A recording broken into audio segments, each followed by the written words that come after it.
The United Kingdom, a proud warrior nation. Welsh, Scots, Irish, and English.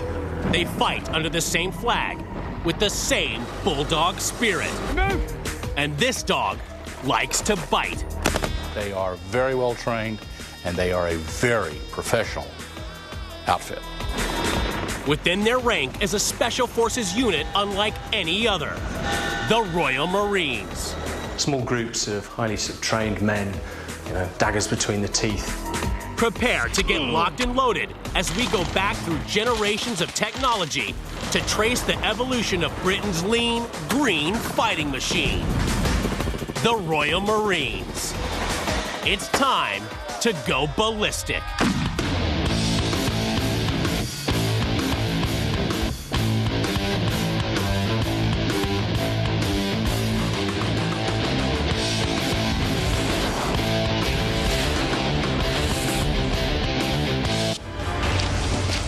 The Royal Marines are a hard, no-nonsense fighting machine.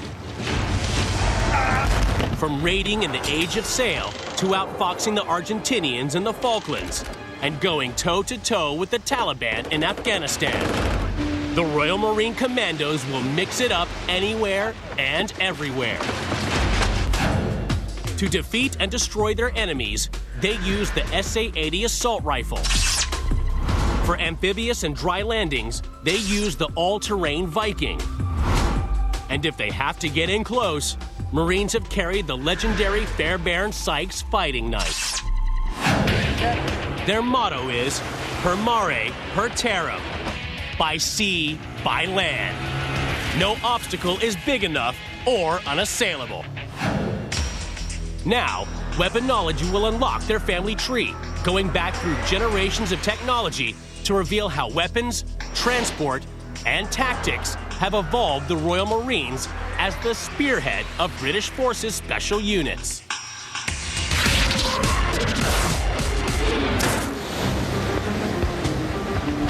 The Royal Marines' origins lay as far back as the Age of Sail, long before American Marines were on the high seas.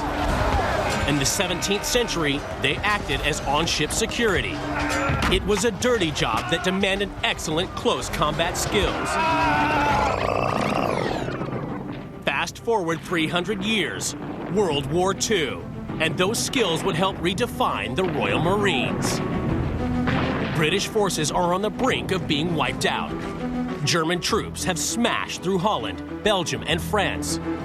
Now only the English Channel stands between Hitler and domination of Europe. By the middle of 1940, the British Army had its arse kicked in Northern Europe. We'd been kicked out of France. We'd had to be evacuated from Dunkirk. It was quite clear to the government at the time, led by Winston Churchill, that we needed to go and win somewhere, win something. British Prime Minister Winston Churchill had to move fast and decisively.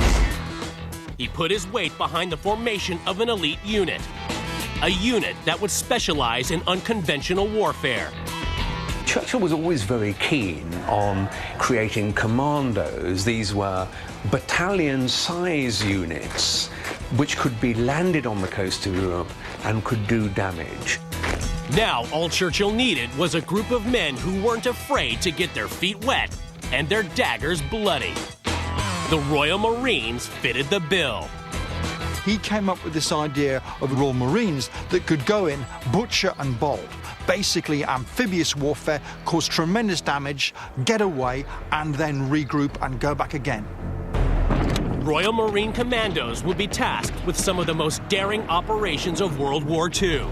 Sicily, Normandy, the Rhine, and D-Day.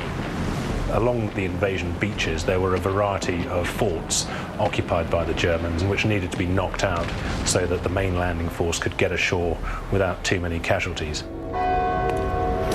These raiders cut their way to the enemy's heart with the precision, stealth, and swiftness of a surgeon's scalpel. We're used to operating far away, on our own, in small groups. Our ethos, commando spirit, well, it was a word that arose out of the Boer War from an Afrikaans word, commando, meaning raiders, and that's precisely what we like to do. Small groups of highly trained men, daggers between the teeth. The glint of the moonlight on steel, the stifled death rattle of the German sentry. This would become the Commandos' calling card. One of the aspects of commando fighting was the need to get in very close and to kill sentries. Not by shooting them, because that would be noisy, but with a knife. The commando knife of choice was 7 inches long and thin enough to slide between an enemy's ribs. Known as the Fairbairn-Sykes fighting knife, it was a natural-born killer. What I have here is a World War II issue British Army commando knife, correctly termed the Fairbairn-Sykes fighting knife. It was extremely popular with the commandos and designed purely for one thing, and that was for dispatching the enemy. It's not a utility knife, it's a fighting knife. In 1907, 2 Brits, William Fairbairn and Eric Sykes, were serving on the bloody streets of Shanghai with their municipal police force. Fairbairn and Sykes were fascinated by the street fighting they witnessed and how, with the correct training and tools, an enemy could be swiftly and silently extinguished.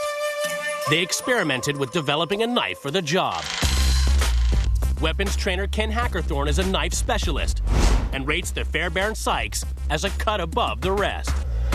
If somebody threw a punch at you or was trying to grab you, you could cut and cause a loss of blood. That's why it's sharpened on both edges all the way back to the hilt. So no matter where you made contact, you could cut and cause arterial bleeding. Well, if I actually want to try to sticking, remember, I'm better off with the flat grip, because like so, expecting the knife to go through the ribs could be difficult. So I would hold it like so, but what I want to do is I want to come in low and come up under the rib cage. I want to go up in, below the ribs, up in. Remember, when I bring it up, I want to work it. I want to twist it to come out, so I'm doing as much cutting as possible. The other system is, if I'm coming up, say for example, a sentry, I could come up with a couple techniques. One is the fencing grip, where I come up and I trap him like so and use this thing to cut across. Or I can hold it as a puncher grip and I can grab him like so and try to drive the knife right down through here. I want to do as much damage as I can to the airway, in, twist and work it, and then out. The design of the knife was solely to kill. Not only was it thin enough to go through the ribs, it also had to be long enough to puncture vital organs. One of the things that the Allies learned, that if, for example, if a German soldier wearing a heavy wool winter coat, they needed a long blade to get through the garments and reach deep enough to get the vital zone. A short blade simply was not effective. Hence, the reason they chose a long blade to get through the garments in deep enough, cause enough laceration to cause a loss of blood pressure and rapid incapacitation of the enemy. Very effective tool. The Fairbairn-Sykes was the perfect tool for stealth operations, but it couldn't take out multiple enemies. For that kind of work, the Royal Marine Commandos relied upon another iconic weapon, the Sten gun. Over 4 million Stens were made in the 1940s, making it one of the most recognizable weapons of World War II. Cheap and easy to manufacture, the Mark III could be produced in 5 hours and contained as little as 47 parts. This minimalist design meant it could fire without any lubrication, useful in desert environments where oil attracts dust. But the Sten also had some serious drawbacks. Its magazine was prone to jamming, and its mechanism was loud and clunky. Allied soldiers called it the stench gun and the plumber's nightmare. The thing about the Sten gun is it fires from what is known as an open bolt. And when you pull the trigger on a Sten gun, that bolt slams into the back of the cartridge. And there is a big sound with that. And then blowback occurs, and you blow the bolt back. So when you're firing a Sten, you're making a hell of a racket.